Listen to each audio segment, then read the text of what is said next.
Problemi anche per il numero 8 di Orzata Jet.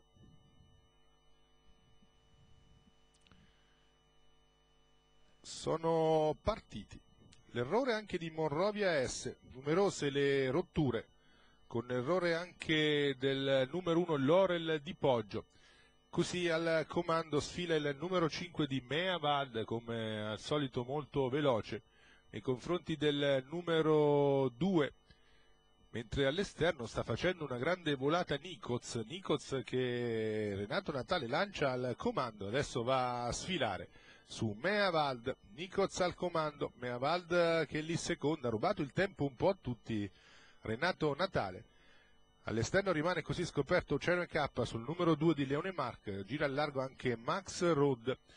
Dopo 400 in 29,6 con Nicoz al comando, Oceano K che va a spingere, ma vorrebbe mettersi secondo Renato Legati su Nicoz, operazione che sta riuscendo, anche perché Meavad non tiene il ritmo. 800 metri in 1-1-3 con Nicoz al comando, Oceano K secondo in corda, all'esterno adesso c'è Max Road, poi ha spostato anche il numero 6 Ninno Laerne che dopo partenza infelice sta recuperando. Il chilometro passato da Nicoz è ancora in spinta nei confronti di Oceano K e Max Road. Nicoz che prova la fuga, Oceano K lì sotto, filtra bene anche Ninno Laerne, all'esterno Max Road. Un parziale in 14,5 per Nicoz, Renato Natale, Nicoz al comando, Oceano K lì sotto, poi Ninno all'esterno ancora Max Road, si sta ricongiungendo anche Nevi B.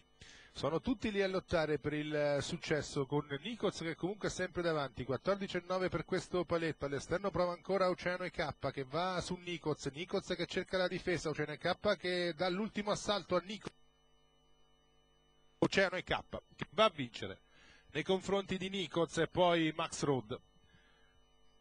1.16.4, 29.7 a chiudere. Il finale di Oceano K che Renato Legati guida come sempre alla perfezione. Va a cogliere in crisi Nicoz che ha provato la fuga dalla seconda fila.